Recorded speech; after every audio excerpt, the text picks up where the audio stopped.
স্বাগতম। এয়া হৈছে খবৰ মহানগৰৰ ষ্টুডিঅ'ত মই প্ৰাঞ্জল। বগীবিল দলঙত শিহৰণকাৰী পথ দুৰ্ঘটনা, বলেৰো আৰু মটৰচাইকেলৰ মাজত প্ৰচণ্ড সংঘৰ্ষ। দলঙৰ মাজতে বাগৰি পৰে বলেৰো বাহনখন। ভয়ংকৰ দুৰ্ঘটনাত নিহত বাইক আৰোহীজন। মৃত ৰিণ্টু দাস ওৰফে ৰোহিতৰ ঘৰ লাহোৱালৰ হাটখোলাত।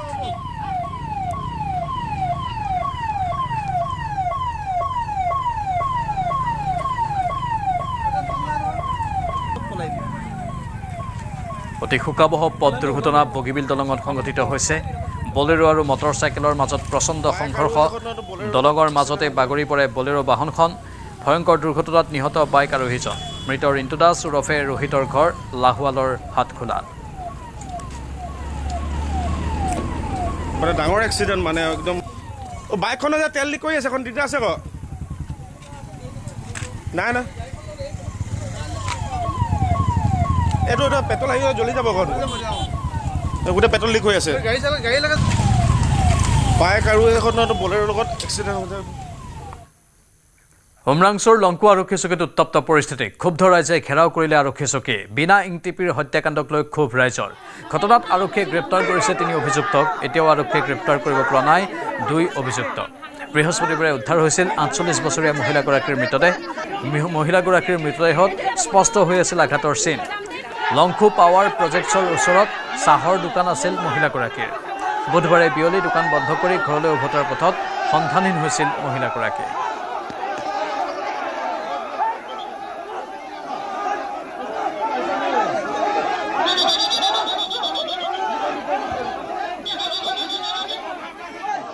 सबसे ऐसा छोटा मोटा इशू निकाल के आज बड़ा इशू हो गया है। आदमी आज में मर गया है। हम लोग ये डैम बनाने के लिए हम लोग जान देना पड़ेगा क्या? ऐसा नहीं हो सकता है। जब तक हम लोग का ये क्लियर नहीं मिलता है तब तक ये टोटली एलएनटी काम बंद होना है। लंकू का पुलिस को नहीं लगता, नहीं चाहिए। हम पुलिस नहीं लगता, जाओ खाना मर गया है घर में। স্বাধীনতা দিৱসৰ দিনাই গুৱাহাটীৰ শিলখাকুত তীব্ৰ প্ৰতিবাদ। চচলৰ ধৰ্ণাস্থলীত সৃষ্টি হ'ল উত্তপ্ত পৰিস্থিতি। প্ৰাপ্য অধিকাৰৰ দাবীত জ্যোতি কেন্দ্ৰ শিক্ষা কৰ্মচাৰী সন্থাই সাব্যস্ত কৰে প্ৰতিবাদ। 23 জুলাইৰ পৰা দীৰ্ঘদিন ধৰি সংগঠনটোৱে প্ৰতিবাদ কৰি আহিছিল। আনহাতে শিলখাকুৰ উচ্ছেদিত লোকসকলেও সংস্থাপনৰ দাবীত প্ৰতিবাদ কৰে। ন্যায্য প্ৰাপ্তিৰ দাবীত দীৰ্ঘদিন ধৰি প্ৰতিবাদ কৰি অহাৰ পাছতো চৰকাৰে গুৰুত্ব নিদিয়াত ৰাজপথলৈ ওলাই অহাৰ চেষ্টা কৰিছিল প্ৰতিবাদকাৰীয়ে। প্ৰতিবাদকাৰীক বাধা দিবলৈ আৰক্ষীয়ে লাঠিচালনা কৰে। আৰক্ষীৰ লাঠিচালনাত পুৰুষ মহিলাসহ কেইবাজনো প্ৰতিবাদকাৰী গুৰুতৰভাৱে আহত হয়।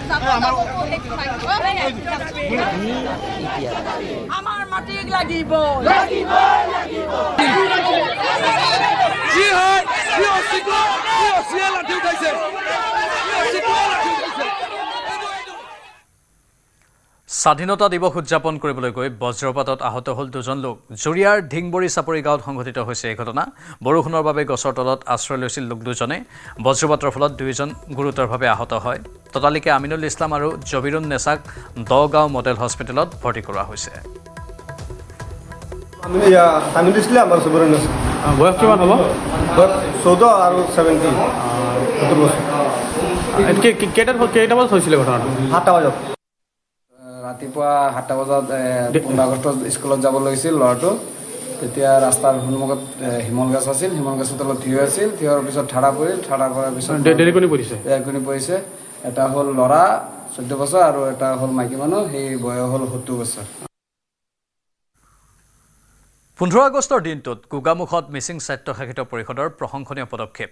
200 নাপিতলে 10,000 টকাকৈ এককালীন সাহায্য প্ৰদান কৰে মিচিং স্বায়ত্তশাসিত পৰিষদে। গোগামুখৰ মিচিং স্বায়ত্তশাসিত পৰিষদীয় এলেকাৰ 2 শতাধিক যুৱকক প্ৰদান কৰিছিল হেয়াৰ ড্ৰেছাৰৰ প্ৰশিক্ষণ গ্ৰহণ কৰা যুৱকসকলে ইতিমধ্যে চেলুন খুলি হৈ উঠিছে আত্মনিৰ্ভৰশীল। এইসকল যুৱকক আজি মিচিং স্বায়ত্ত পৰিষদে স্বাধীনতা দিৱসৰ কাৰ্যসূচীত আনুষ্ঠানিক চিনাকি কৰা দিয়াৰ লগতে উদগনিমূলকভাৱে 10,000 টকাকৈ এককালীন সাহায্যৰ চেক প্ৰদান কৰে। আগন্তুক দিনত পুনৰ 200 গৰাকী যুৱকক প্ৰশিক্ষণ প্ৰদান কৰা হ'ব বুলি মত ব্যক্ত কৰে মিচিং স্বায়ত্তশাসিত পৰিষদৰ মুখ্য কাৰ্যবাহী সদস্য পৰমানন্দ চাইঙিয়াই। মিচিং স্বায়ত্তশাসিত পৰিষদে গ্ৰহণ কৰিছে এক প্ৰশংসনীয় পদক্ষেপ আৰু বিগত সময়ত তেওঁলোকে প্ৰায় 2 শতাধিক উচ্চ শিক্ষিত যুৱকক প্ৰশিক্ষণ প্ৰদান কৰিছিল। তেওঁলোকে আচলতে হেয়াৰ ডিচাৰ হিচাপে আৰু সেই হেয়াৰ টেকনিচিয়ানসকলক আজি আনুষ্ঠানিকভাৱে স্বাধীনতা দিৱসৰ লগত সংগতি ৰাখি তেওঁলোকে এককালীন এক সাহায্য প্ৰদান কৰিছে। মই প্ৰথমে এক দৃশ্যাংশ দেখুৱাইছোঁ যে এইসকল যুৱকে মিচিং সাহিত্য সাহিত্য পৰিষদৰ এলেকাৰ বিভিন্ন স্থানত তেওঁলোকে নিজাববীয়াকৈ তেওঁলোকে একোখনকৈ আচলতে চেলুন তেওঁলোকে খুলিছে আৰু এই চেলুন খুলি তেওঁলোকে নিজে সংস্থাপিত হৈছে আৰু নিজৰ পৰিয়ালকো তেওঁলোকে চলাবলৈ সক্ষম হৈছে। মই এই দৃশ্যাংশ দেখুৱাইছোঁ। এইসকল যুৱক যুৱতী তেওঁলোকে আচলতে পূৰ্বতে যিহেতু তেওঁলোকে বিভিন্ন স্থানত গৈ ঘৰৰ পৰা বাহিৰত গৈ তেওঁলোকে আচলতে হায়দৰাবাদ কেৰেলালৈ তেওঁলোকে ঢাপলি মেলিছিল, কিন্তু তাৰ পৰিৱৰ্তে মিচিং সাহিত্য সাহিত্য পৰিষদে গ্ৰহণ কৰা এক আচলতে প্ৰশিক্ষণৰ জৰিয়তে আচলতে হেয়াৰ ড্ৰেছাৰৰ যি প্ৰশিক্ষণ দিয়া হৈছিল সেই প্ৰশিক্ষণ গ্ৰহণ কৰি তেওঁলোকে নিজা অঞ্চলত একোখনকৈ তেওঁলোকে চেলুন তেওঁলোকে খুলিবলৈ সক্ষম হৈছে আৰু চেলুন খুলি তেওঁলোকে নিজৰ সংস্থাপিত হৈছে আৰু এই স্বাৱলম্বিতাৰ যি পদক্ষেপ তেওঁলোকে গ্ৰহণ কৰিছে সেই তাক লৈ আজি তেওঁলোকক স্বীকৃতি হিচাপে আনুষ্ঠানিকভাৱে মিচিং সাহিত্য সাহিত্য পৰিষদে 10,000 টকাকৈ আচলতে তেওঁলোকক এককালীন সাহায্য প্ৰদান কৰিছে আৰু তেওঁলোকৰ প্ৰায় 2 শতাধিক যিহেতু এনেধৰণৰ যুৱক যুৱতী আছে, এই 2 শতাধিক এনেধৰণৰ যুৱক যুৱতীক তেওঁলোকে এনেধৰণে ইয়াত মই দেখুৱাইছোঁ তেওঁলোকক আজি আৰ্থিক সাহায্য প্ৰদান কৰিছে আৰু এই আৰ্থিক সাহায্যৰ জৰিয়তে তেওঁলোকে নিজা এক উদগনিমূলক এটা পদক্ষেপ গ্ৰহণ কৰা হৈছে। আৰু মই এগৰাকী এই আচলতে বিশেষকৈ প্ৰশিক্ষণ গ্ৰহণ কৰা বা পূৰ্বতে আন এজন যুৱক আছে, আমি জানিব বিচাৰিম। প্ৰথমে আপোনাৰ পৰিচয়টো জানিব বিচাৰিছোঁ যে কেতিয়া ঘৰ ক'ত আৰু এই যে প্ৰশিক্ষণ গ্ৰহণ কৰা হ'ল কি অনুভৱ কৰিছে আপুনি যে এই বৃত্তিটোৰ লগত জড়িত হ'ল? হয়, মোৰ ঘৰ গোগামুখ নপাম মেৰভঙা আৰু এই প্ৰশিক্ষণটো আমি লৈছিলোঁ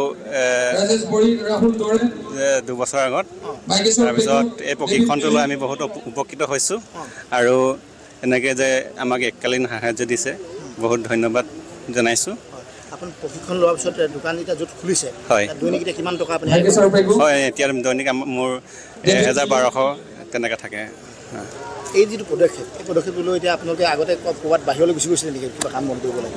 গৈছিলোঁ কেৰেলা গৈছিলোঁ।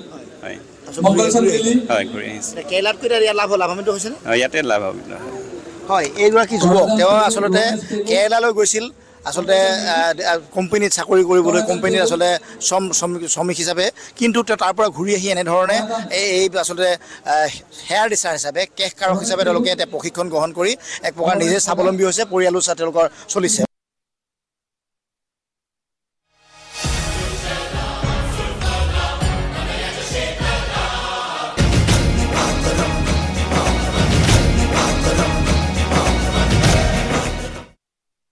গুৱাহাটীৰ খানাপাৰা পশু চিকিৎসা মহাবিদ্যালয় খেলপথাৰত ৰাজ্য চৰকাৰে কেন্দ্ৰীয়ভাৱে উদযাপন কৰে স্বাধীনতা দিৱস। খানাপাৰাত পতাকা উত্তোলন কৰিলে মুখ্যমন্ত্ৰীয়ে। স্বাধীনতা দিৱসৰ লগত সংগতি ৰাখি সাংস্কৃতিক অনুষ্ঠানৰো আয়োজন কৰা হয়।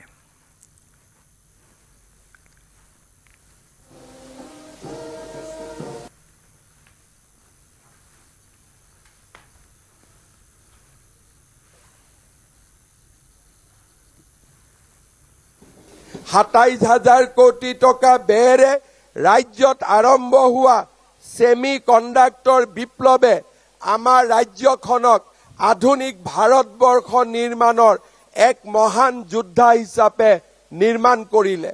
পেপচি, কেম্পা কোলা আদিৰ দৰে বিখ্যাত প্ৰতিষ্ঠানসমূহে অসমত কাৰখানা আৰু উদ্যোগ স্থাপন কৰি উদ্যোগীকৰণৰ মেপত অসমক প্ৰতিষ্ঠা কৰিলে।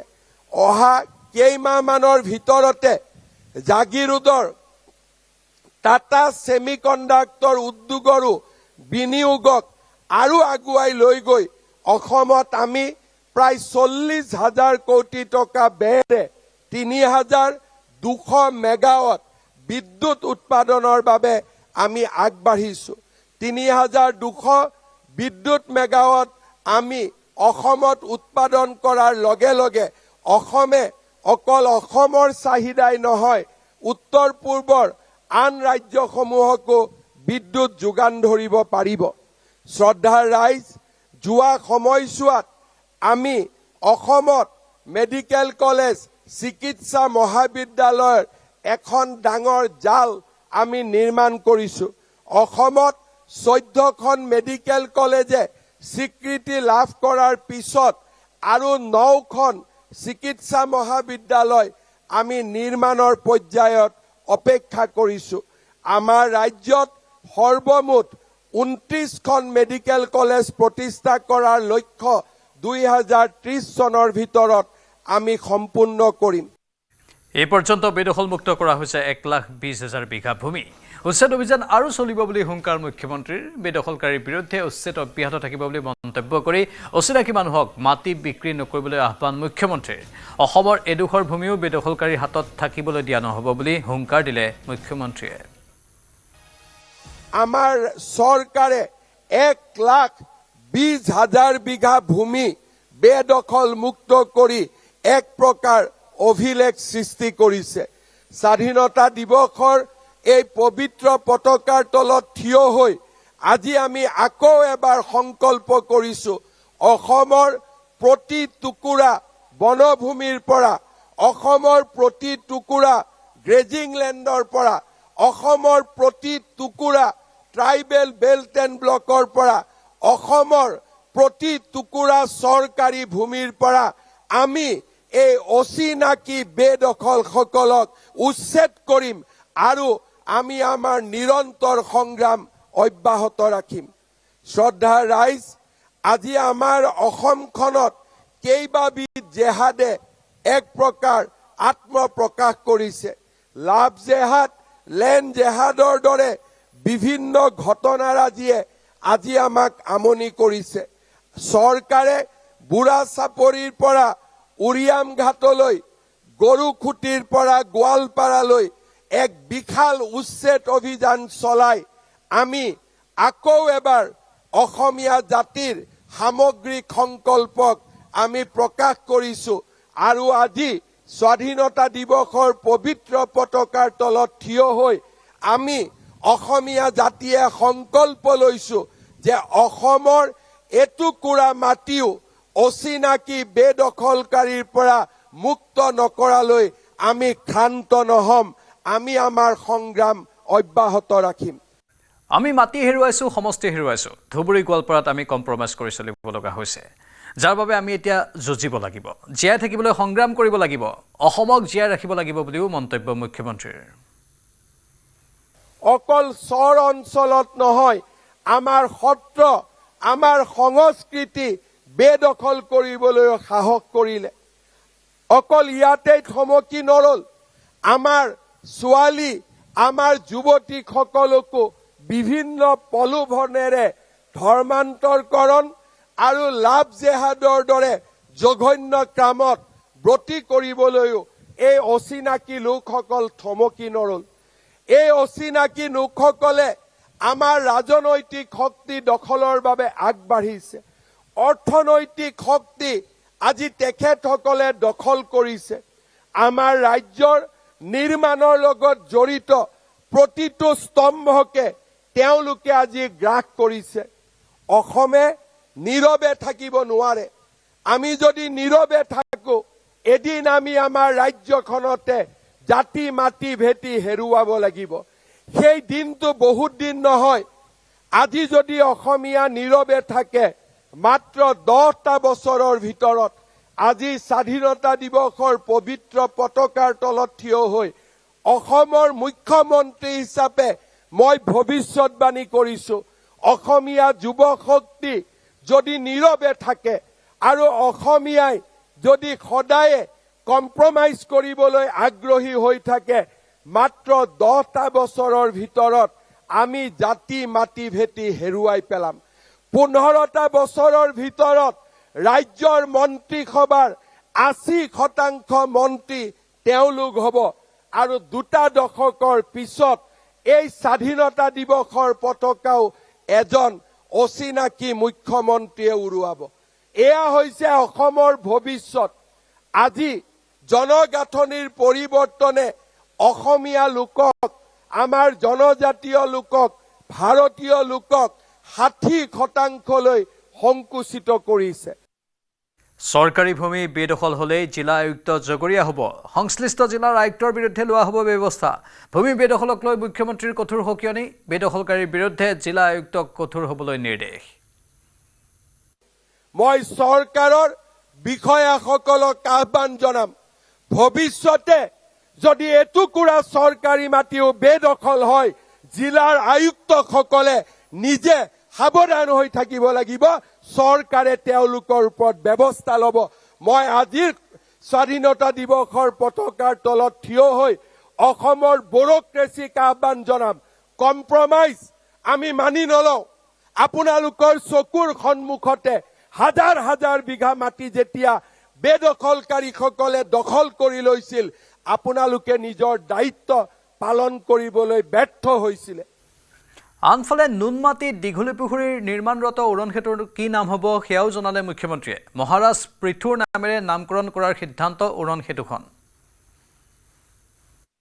নুনমাটিৰ পৰা দীঘলী পুখুৰীলৈ নিৰ্মাণ কৰি থকা আমাৰ নতুন উৰণীয়া সেতুখনকো আমি মহাৰাজ পৃথুৰ নামেৰে নামাকৰণ কৰিবলৈ সিদ্ধান্ত লৈছো নালন্দা আৰু তক্ষশিলাক ধ্বংস কৰাৰ পিছত বক্তিয়াৰ খিলিজীয়ে যেতিয়া অসম আক্ৰমণ কৰিবলৈ আহিছিল মহাৰাজ পৃথুৱে সেই বক্তিয়াৰ খিলিজীক হত্যা কৰি নালন্দা আৰু তক্ষশিলাৰ ধ্বংসৰ প্ৰতিশোধ লৈছিল এই মহান অসমীয়া বীৰগৰাকীক ৰাষ্ট্ৰীয় প্ৰেক্ষাপটত আকৌ এবাৰ প্ৰক্ষেপ কৰা আকৌ এবাৰ স্থাপন কৰা আমাৰ চৰকাৰে সেই দায়িত্বভাৰো গ্ৰহণ কৰিছে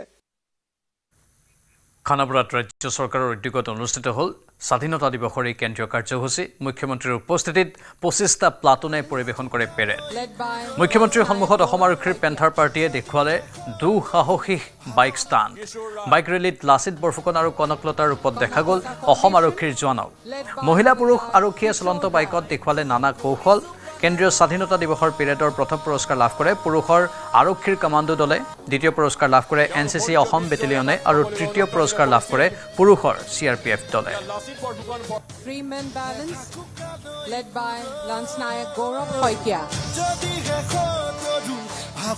কিশোৰ ৰায় Konaklata formation led by Havildar Kishore Rai.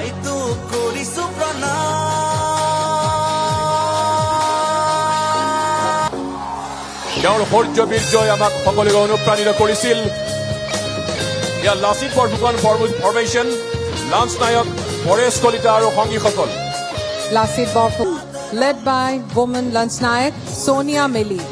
Sonia মিলি আৰু সংগীসকল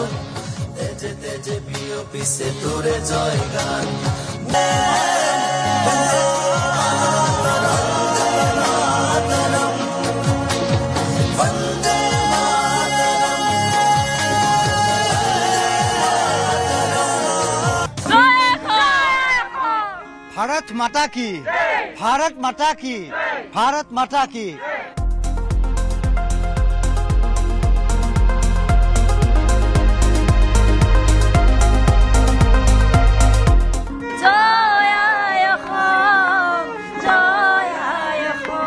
নিউজ 18 অসম নৰ্থ ইষ্টৰ ফালৰ পৰা আমি এই সকল বীৰ জোৱানক সেলুট জনাইছো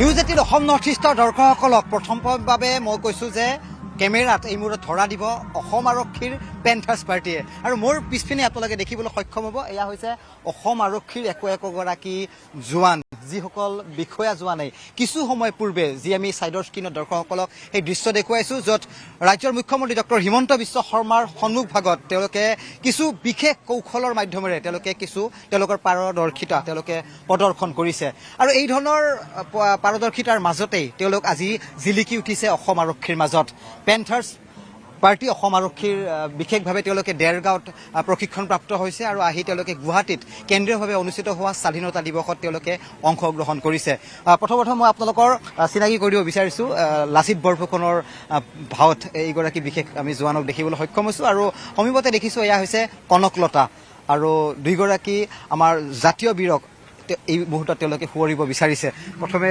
আপোনালোকক ধন্যবাদ জনাইছো এটা সুন্দৰ আপোনালোকে এটা পাৰফৰ্মেন্স আপোনালোকে ইয়াত প্ৰদৰ্শন কৰিলে কেনেকুৱা অনুভৱ আজিৰ দিনটোত আজিৰ দিনটো ভালে লাগিছে আৰু আপোনাৰ নিজৰ চেনেলৰ পৰা অসম ভাৰতবাসীলৈ আমাৰ 15 আগষ্টত স্বাধীনতা অভিজ্ঞতা গ্ৰহণ কৰিলোঁ এতিয়া আমি ইয়াত পাৰফৰ্ম কৰিলোঁ, এদিন প্ৰেক্টিছ পাইছোঁ ইয়াত, এদিন প্ৰেক্টিছ কৰাৰ কাৰণে আমি অকণমান কৰিব পাৰিলোঁ। বতাহ বৰষুণ আছিলে, ইমান প্ৰেক্টিছ কৰিব পৰা নাই, এদিন অনুশীলনত আমি ইয়াত কৰিব পাৰিছোঁ। কি ক'ব আজিৰ দিনটোত? আজিৰ দিনটো ভাল লাগিলে, চবকে খেল দেখাই আমাৰ ভৱিষ্যতে এনেকৈ দেখাব পাৰোঁ যাত তাৰ আশাৰে আমি সকলোকে আশা বিচাৰিছোঁ। কঠোৰ পৰিশ্ৰমৰ মাজত তেওঁলোকে তেওঁলোকৰ অনুশীলনসমূহ চলায়। মই মহিলা জোৱানসকলক মই এবাৰ চিনাকি কৰাই দিব বিচাৰিছোঁ, অলপ আগলৈ বিচাৰিছোঁ।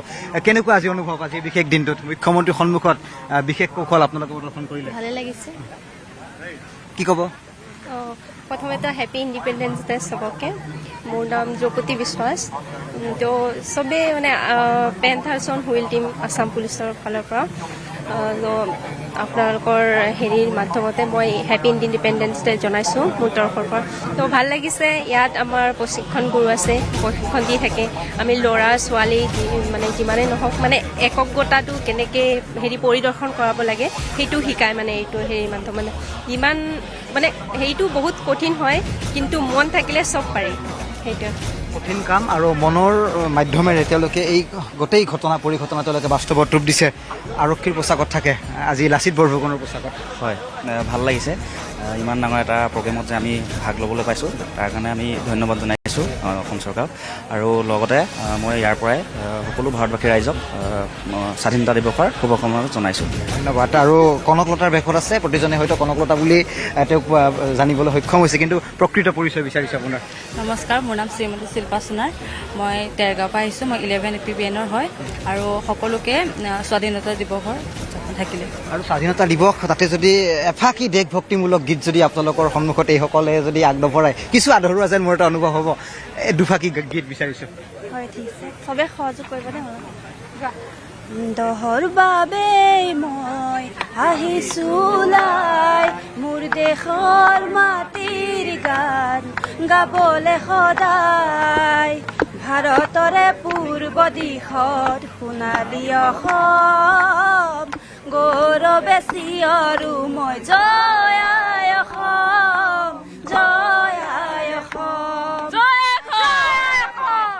ভাৰত মাতা কি, ভাৰত মাতা কি, ভাৰত মাতা কি। আৰু প্ৰতিগৰাকী বীৰ যোদ্ধাক আজি আমি এই মুহূৰ্তত বিশেষভাৱে সুঁৱৰিছোঁ আৰু আমি দেখুৱাইছোঁ আমি দেশৰ বিভিন্ন প্ৰান্তত কিদৰে আজি স্বাধীনতা দিৱস উদযাপন কৰা হৈছে। ঠিক একেদৰে কেন্দ্ৰীয়ভাৱে গুৱাহাটীৰ ৰাজধানী গুৱাহাটীৰ সোণাৰাম খেলপথাৰতো আজিৰ দিনটোত কেন্দ্ৰীয়ভাৱে এই স্বাধীনতা দিৱস উদযাপন কৰা হৈছে। আৰু এই বিশেষ মই সেই বাইককেইখনে আমাৰ ছিনিয়ৰ ভিডিঅ' জাৰ্নেলিষ্ট সঞ্জয় বৰাই এই মুহূৰ্তত দেখুৱাই আছে। এই বাইককেইখনৰ জৰিয়তে এই বিশেষ যি তেওঁলোকৰ কৌশল পাৰদৰ্শিতা তেওঁলোকে প্ৰদৰ্শন কৰিছে। আৰু তাৰে কিছু দৃশ্য দেখুৱাইছিলোঁ, যি বাইক এখন বাইকত কিমানগৰাকী লোক উঠিছিল তাত? আপোনাৰ ইয়াত 9জন উঠিছিলে, ইয়াত 9জন উঠিছিলে, তাত উঠিছিলে 7জন, এজনত উঠিছিলে 8, ড্ৰাইভাৰলৈ 9জন, ইয়াত 9জন, ড্ৰাইভাৰলৈ 9জন উঠিছিলে, বাকী 5জন 6জন 4জন এনেকৈ উঠে। হেলমেটটো হাতত আছে যেতিয়া সুধিছোঁ, আপুনি চলাইছে চাগে, ভয় চলাইছে? নাই, ভয় নালাগে। আমাৰ কৰা অভ্যাসটো হ'ল এতিয়া ভয় নালাগে, আৰু প্ৰথমত লাগিছিলে, বৰ্তমান এতিয়া ভয় ভাৱটো ভাগি গ'ল। কৰিছোঁ বহুত, ভয় পৰি আমাৰ মানে ভয়বোৰ ভাঙি লাগে চবৰে।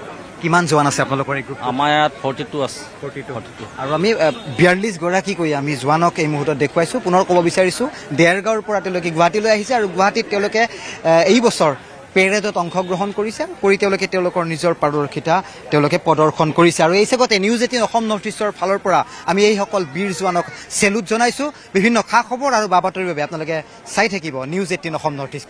ধন্যবাদ।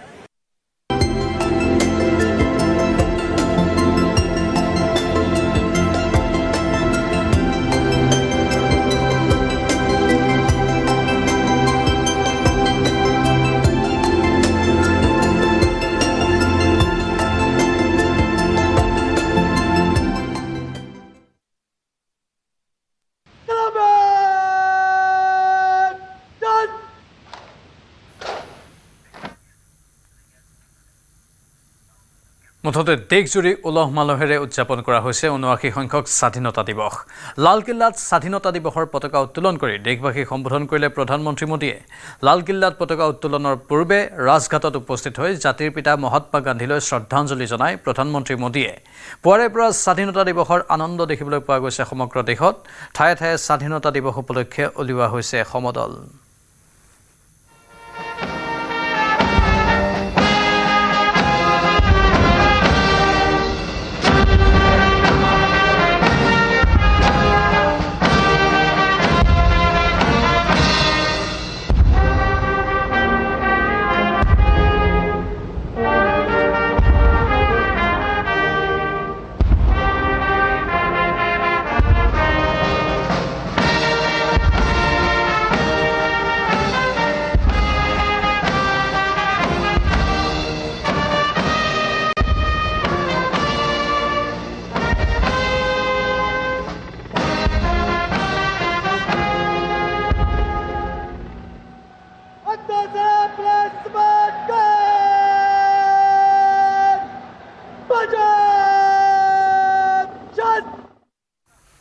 এইবাৰ দীপাৱলীত দেশবাসীয়ে লাভ কৰিব ডাঙৰ উপহাৰ। দীপাৱলীত পৰৱৰ্তী প্ৰজন্মৰ GST সংস্কাৰ কৰি দেশবাসীক উপহাৰ প্ৰদান কৰা হ'ব বুলি ঘোষণা প্ৰধানমন্ত্ৰীৰ। साथियों, इस दिवाली में आपकी डबल दिवाली का काम मैं करने वाला हूं। इस दिवाली में आपको एक बहुत बड़ा तोहफा देशवासियों को मिलने वाला है। पिछले 8 साल से हमने GST का बहुत बड़ा रिफॉर्म किया। पूरे देश में टैक्स के बर्डन को कम किया, टैक्स की व्यवस्थाओं को सरल किया और 8 साल के बाद समय की मांग है कि हम एक बार उसको रिव्यू करें। हमने एक हाई पावर कमेटी को बिठा करके रिव्यू शुरू किया, राज्यों से भी विचार विमर्श किया और मेरे प्यारे देशवासियों, हम नेक्स्ट जनरेशन GST रिफॉर्म्स लेकर के आ रहे हैं। ये दिवाली के अंदर आपके लिए तोहफा बन जाएंगे। सामान्य मानवी की जरूरतों के टैक्स भारी मात्रा में कम कर दिए जाएंगे।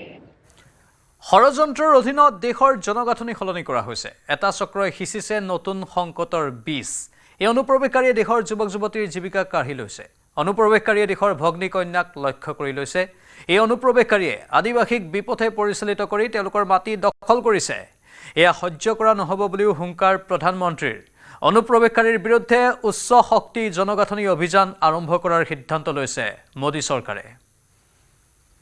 एक चिंता, एक चुनौती के संबंध में आगाह करना चाहता हूं।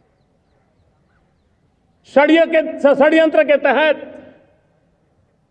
सोची समझी साजिश के तहत देश की डेमोग्राफी को बदला जा रहा है।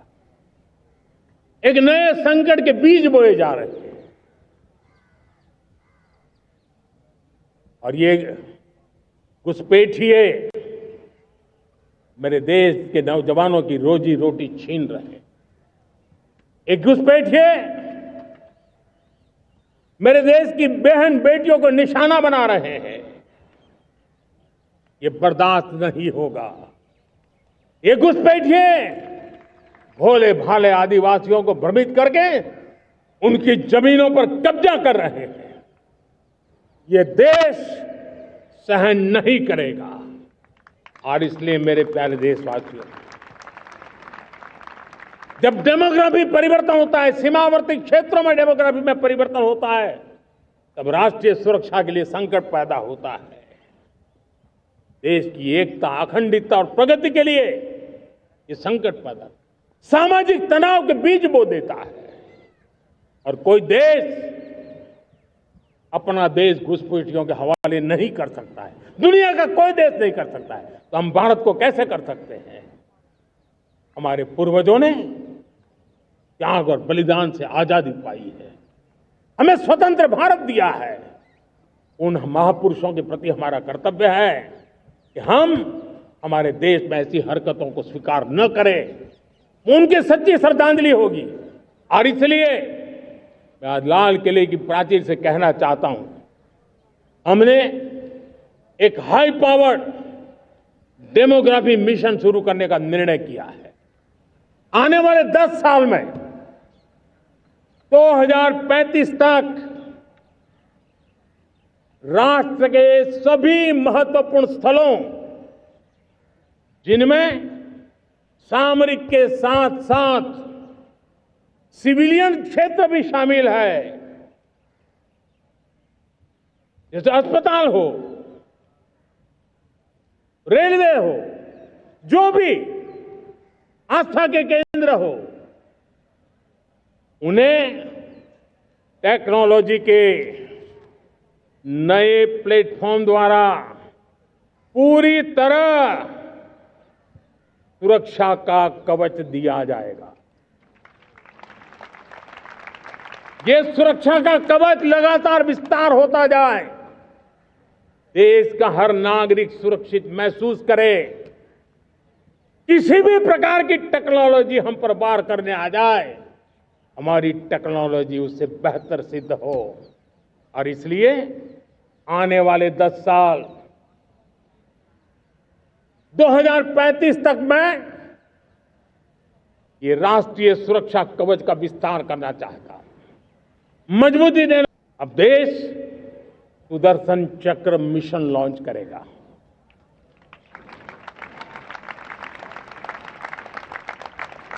ये मिशन सुदर्शन चक्र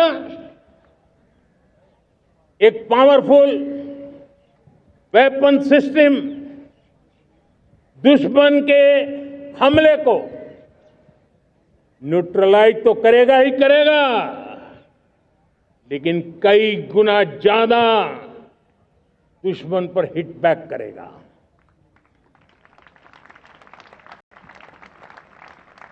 हमने भारत के इस मिशन सुदर्शन चक्र के लिए कुछ मूलभूत बातें भी तय की है। आने वाले 10 सालों में हम उसको प्रखरता से आगे बढ़ाना चाहते हैं। एक तो ये पूरी आधुनिक सिस्टम, इसके लिए रिसर्च, डेवलपमेंट, उसकी मैन्युफैक्चरिंग हमारे देश में ही हो, हमारे देश के नौजवानों के टैलेंट से हो, हमारे देश के लोगों के द्वारा बनी। दूसरा, एक ऐसी व्यवस्था होगी जो वॉरफेयर के हिसाब से भविष्य में क्या क्या संभावनाएं हैं उसका हिसाब किताब लगा करके +1 की स्ट्रेटेजी वर्कआउट करेगी। और तीसरा, सुदर्शन चक्र की एक ताकत थी, वो बहुत ही प्रिसाइज, जहां जाना था वहीं जाता था और वापस श्री कृष्ण के पास लौट के आता था। हम इस सुदर्शन चक्र के द्वारा भी टारगेटेड प्रिसाइज एक्शन के लिए भी व्यवस्था को विकसित करने की दिशा में आगे बढ़ेंगे। और इसलिए युद्ध के बदलते तौर तरीकों में राष्ट्र की सुरक्षा, नागरिकों की सुरक्षा के लिए मैं बड़े प्रतिबद्धता के साथ इस कार्य को आगे बढ़ाने के लिए वचन देता हूं।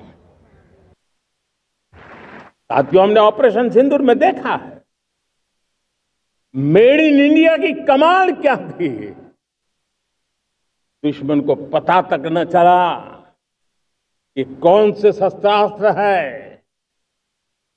ये कौन सा सामर्थ्य है जो पलक भर में उनको नष्ट कर रहा है। सोचिए, अगर हम आत्मनिर्भर होते न होते तो क्या ऑपरेशन सिंदूर इतनी त्वरित गति से हम कर पाते? पता नहीं कौन सप्लाई देगा नहीं देगा, साजो सामान मिलेगा नहीं मिलेगा, इसी की चिंता बनी रहती। लेकिन हमें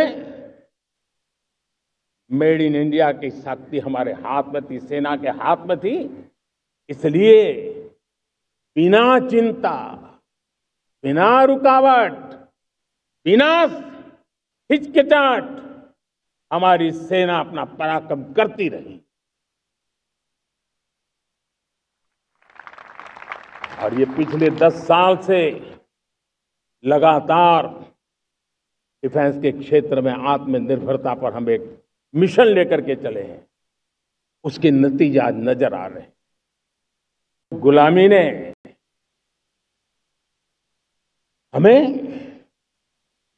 निर्धन बना दिया, गुलामी ने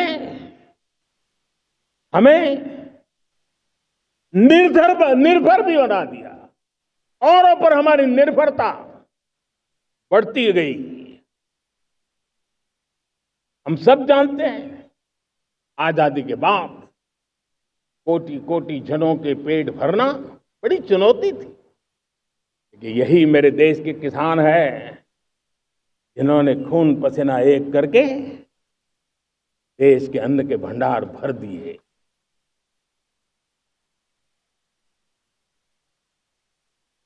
अनाज के संबंध में देश को आत्मनिर्भर बना दिया। एक राष्ट्र के लिए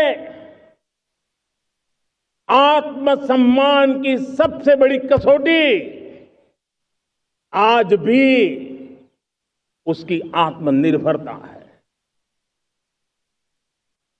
और मेरे प्यारे देशवासियों, विकसित भारत का आधार भी है आत्मनिर्भर भारत।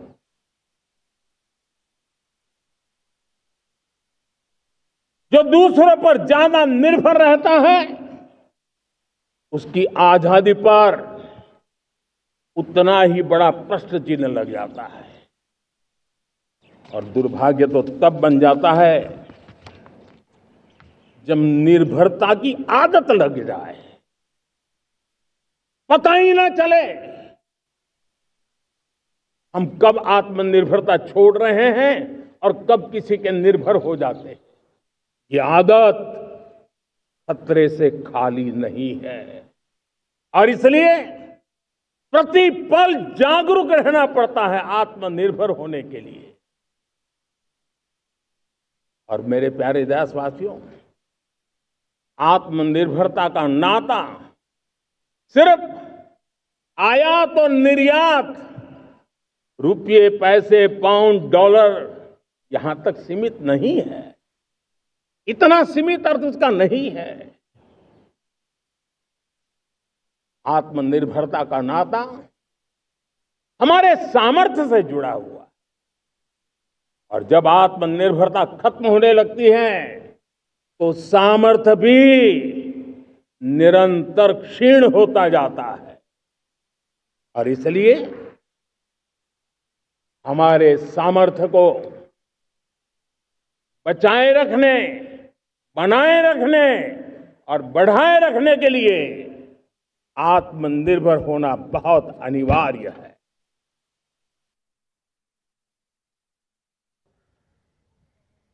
स्पेस सेक्टर का कमाल तो हर देशवासी देख रहा, गर्व से भर जा रहा। और हमारे group captain Shubhanshu Shukla space station से लौट चुके हैं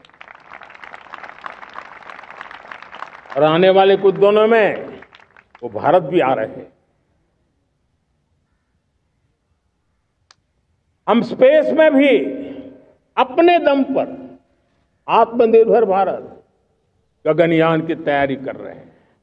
हम अपने बलबूते पर हमारा अपना स्पेस स्टेशन बनाने की दिशा में हम काम कर रहे हैं।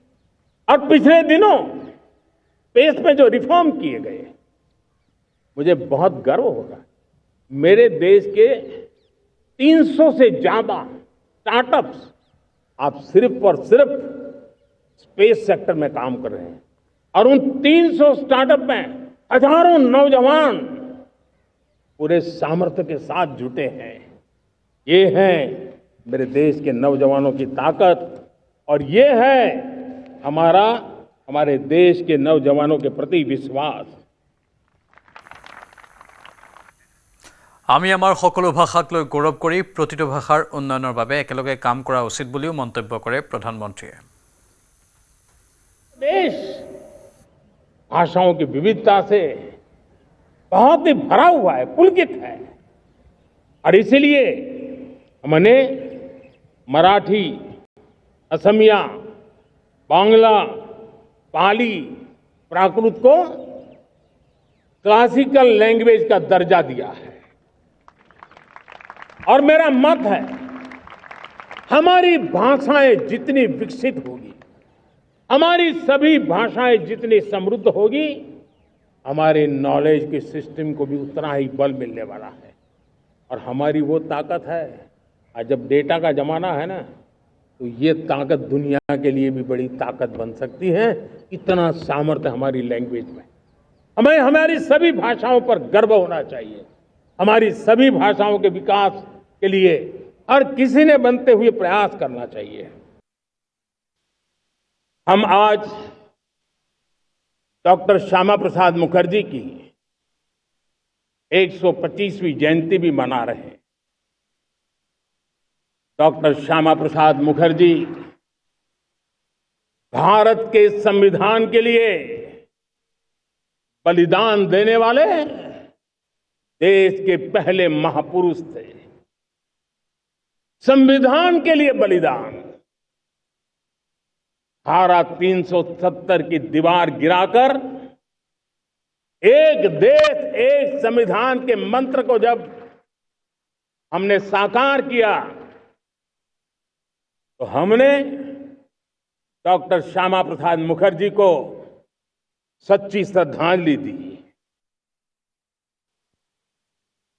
प्रकृति हम सब की परीक्षा ले रही। पिछले कुछ दिनों में प्राकृतिक आपदाएं, भूस्खलन, बादलों का फटना, न जाने कितनी कितनी आपदाएं हम झेल रहे हैं। पीड़ितों के साथ हमारी संवेदना है। राज्य सरकारें और केंद्र सरकार मिलकर के बचाव के काम, राहत के काम, पुनर्वसन के काम में पूरी शक्ति से जुटे हुए हैं।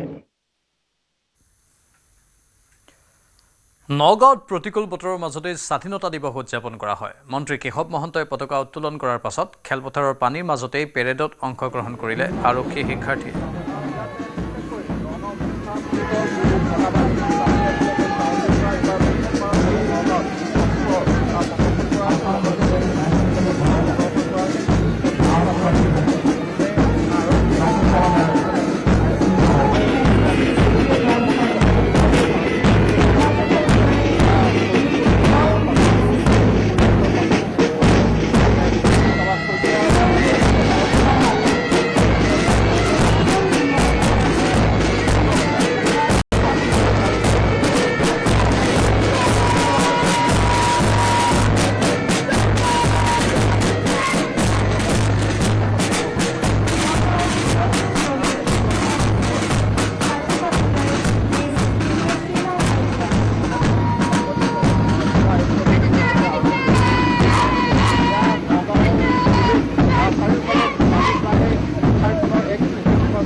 ইফালে ৰাজ্যৰ স্বাধীনতা দিৱসৰ কাৰ্যসূচীত ঠায়ে ঠায়ে ঘটিল অঘটন।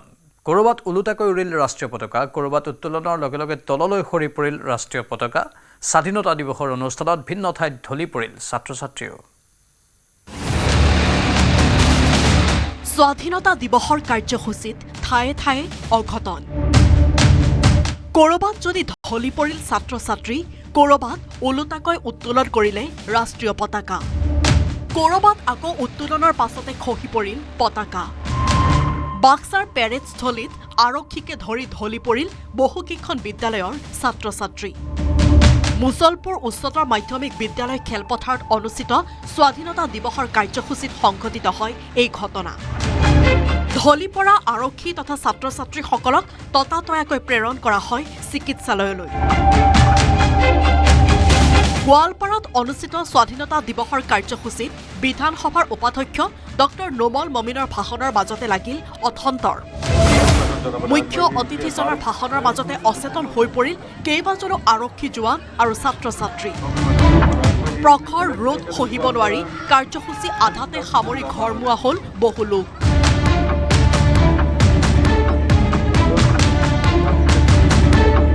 ইফালে শ্ৰীভূমি বাৰ এছ'চিয়েশ্যনৰ কাৰ্যালয়ত ওলোটাকৈ উত্তোলন কৰা হ'ল দেশৰ মান ৰাষ্ট্ৰীয় পতাকা। ওলোটা পতাকাখন চকুত পৰাৰ পাছতে নমাই আনি পুনৰ কৰিলে উত্তোলন।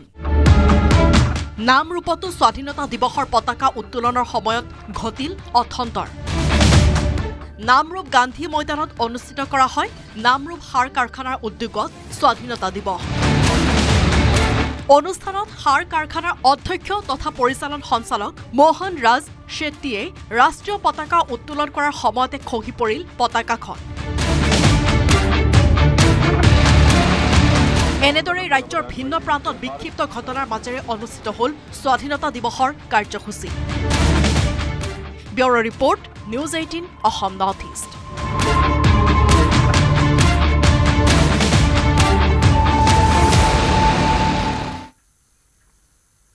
ইফালে স্বাধীনতা দিৱসৰ দিনাই গুৱাহাটীৰ শিলখাকুত প্ৰবল প্ৰতিবাদ। প্ৰাপ্য অধিকাৰৰ দাবীত চচলৰ ধৰ্ণাস্থলীত জ্যোতি কেন্দ্ৰৰ শিক্ষা কৰ্মচাৰী সন্থাই সাব্যস্ত কৰে প্ৰতিবাদ। ন্যায্য প্ৰাপ্তিৰ দাবীত দীৰ্ঘদিন ধৰি প্ৰতিবাদ কৰি অহাৰ পাছতো চৰকাৰে গুৰুত্ব নিদিয়াত ৰাজপথলৈ ওলাই অহাৰ চেষ্টা কৰে প্ৰতিবাদকাৰীয়ে।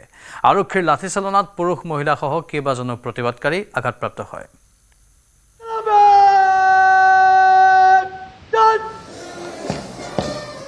এফালে দেশৰ স্বাধীনতা দিৱস উদযাপন, আনফালে পুনৰ সংস্থাপনৰ দাবীত চচলত উত্তপ্ত পৰিস্থিতি।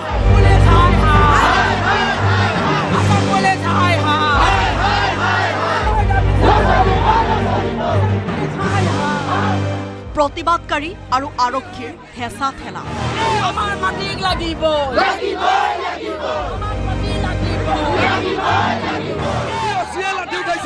পৰিস্থিতি নিয়ন্ত্ৰণৰ বাবে আৰক্ষীৰ লাঠিচালনা।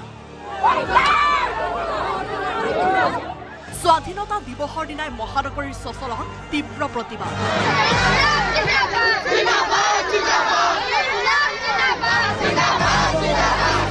পুনৰ সংস্থাপনৰ দাবীত ৰাজপথলৈ ওলাই আহিল শিলসাকুৰ উচ্ছেদিত জনতা।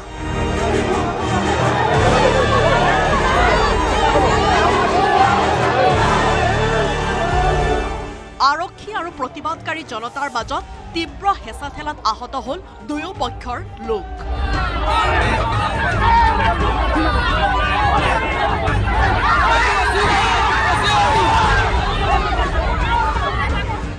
অৱশেষত পৰিস্থিতি নিয়ন্ত্ৰণৰ বাবে আৰক্ষীয়ে লাঠিচালনা কৰিবলৈ বাধ্য হয়। আৰক্ষীৰ লাঠিচালনাত আহত হয় মহিলাসহ দুগৰাকী প্ৰতিবাদকাৰী।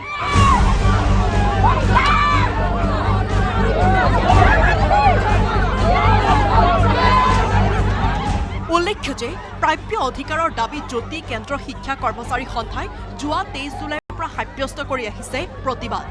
লগতে পুনৰ সংস্থাপনৰ দাবীত ধাৰাবাহিক প্ৰতিবাদ কৰি আহিছে শিলসাকুৰ উচ্ছেদিত জনতাই। কিন্তু ন্যায্য প্ৰাপ্তিৰ দাবীত কৰি অহা গণতান্ত্ৰিক প্ৰতিবাদৰ কোনো সুফল নোপোৱা শুকুৰবাৰে চচলৰ প্ৰতিবাদস্থলীৰ পৰা ৰাজপথলৈ ওলাই অহাৰ চেষ্টা কৰে উচ্ছেদিত জনতাই।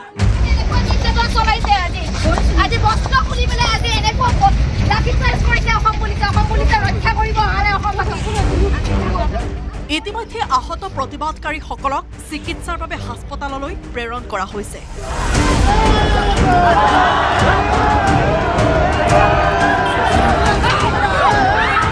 চচলৰ পৰা অজয় বৰ্মনৰ report, news 18 Assam north east.